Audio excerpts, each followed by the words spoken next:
Assalamualaikum warahmatullahi wabarakatuh. Selanjutnya kita akan memberi tips untuk calon wali murid atau wali santri. Dimanakah anak saya nanti kita sekolahkan? Dimanakah anak kita nanti kita pondokkan? Ini mungkin tips, insya Allah menjadi solusi untuk panjenengan semuanya. Seperti ini, Dek. Pertama, yang dilihat adalah kalau memang anak saya taruh di pesantren, anak saya taruh di sekolah ini sekolah itu. Pertama, kenali bakat anak panjenengan sebelum Anda memilih lembaga yang akan panjenengan pilih. Bakatnya kira-kira apa? Anak saya bakatnya di tahfidz, ya cari di pondok tahfidz. Anak saya bakatnya di kitab, cari di pondok kitab.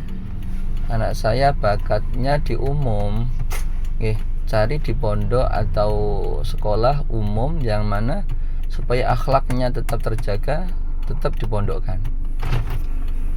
Ya, jadi sekarang juga banyak pondok yang umumnya bagus, mereka mendapat umumnya dan insya Allah selamat dari pergaulannya, selamat sholat jamaahnya, selamat teman-temannya atau pergaulannya. Sudah kita kenali anak-anak kita kira-kira? Kalau belum, silakan dikenali dulu anak-anaknya itu kira-kira bakatnya di apa, potensinya di mana. Setelah itu kalau sudah kita kenali betul, seperti contoh anak saya hafalannya bagus, maka cari pondok tahfidz. Semua pondok tahfidz kalau bersanad itu bagus, pasti itu. Tapi supaya ini tips ini betul-betul berhasil untuk panjenengan, satu, kenali dulu lingkungannya bagaimana pondoknya. Lingkungannya, jamaahnya, dari ustadzahnya, dari kiainya, kenali dulu. Jangan lantas kita langsung ujuk-ujuk kita pondokkan tanpa mengenal lingkungannya bagaimana, kegiatannya bagaimana, setelah itu targetnya bagaimana. Itu kita kenali dulu. Jangan lantas langsung kita pondok tahfidz kita langsung memasrahkan anak kita di situ.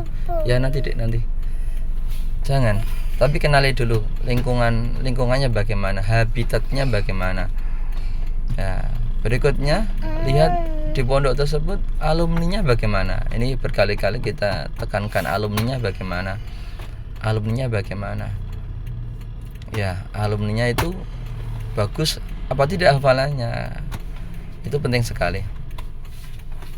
Baru setelah itu kita cocokkan dengan keuangan kita bagaimana. Kalau habitatnya bagus, alumninya bagus, kira-kira cocok nggak uang saya, pas apa tidak, lebih apa tidak, kurang apa tidak. Kita betul-betul yang bisa menilai kita sendiri. Ada habitatnya bagus, lingkungannya bagus, alumninya bagus, biasanya ada pondok yang mahal. Dan kira-kira kita mumpuni apa tidak. Ya. Anak saya bakatnya tahfidz, tapi cukup saya sekolahkan di sekolah umum tanpa mondok, tapi tetap hafalan. Tidak bisa, sangat sulit sekali. Bisa pun sangat sulit. Kenapa? Habitat itu mempengaruhi sekali. Kalau cuma sekolah bajak,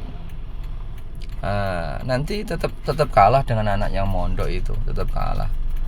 Walaupun sehebat panjenengan apapun, metode panjenengan kalah dengan anak-anak yang di pondok pesantren yang habitatnya sudah terbangun. Kenapa kok seperti itu? Karena mereka ibarat itu betul-betul persaingannya ketat. Nanti mereka bisa bersaing dengan si ini, si itu. Mereka betul-betul persaingannya menjadikan semangat mereka persaingan itu. Ya, ketika mereka down, lemah, ada temannya yang menyemangati dengan biasanya tidak semangat seperti ini, enggak, dengan hafalnya kok sudah banyak ya, akhirnya anak kita akan semangat dengan sendirinya itu. Jadi kalau anaknya hafalnya bagus tapi belum siap mondok, atau hafalannya kurang, hafalannya bagus tapi disekolahkan di sekolah umum saja, ini betul-betul iman-imani ya. Dalam memilih pondok pesantren, satu, habitatnya bagus apa tidak, sesuai tidak dengan karakter anak saya, sesuai dengan tidak dengan kelebihan bakat-bakat anak saya, kira-kira habitatnya bagaimana, kelebihannya apa, kita harus tahu betul, kenal lingkungannya, kiainya, dari ustadzahnya, kenali betul. Setelah itu insyaallah bismillah tawakkaltu ala Allah, kita pasrahkan anak kita di pondok pesantren. Kalau anak saya bakatnya kitab, ya taruh di pondok kitab atau pondok yang ada program kitab khusus. Seperti itu. Jadi kenali dulu anak. Kalau kebanyakan dari kita itu wali santri, wali murid itu tidak paham dengan bakat anak, belum paham karena kurang OP-nya kita itu tidak paham anak saya itu bakatnya di mana, anak saya itu potensinya di mana. Nah, kalau seperti itu, saran kami, ayo dekati mereka, kenali mereka dengan segala potensi baik dan potensi buruknya. Kita kenali betul, jangan sampai kita ujuk-ujuk masalahkan anak tapi tidak kenal anak kita itu karakternya bagaimana, potensinya bagaimana, itu juga nanti akan sulit berhasilnya ya.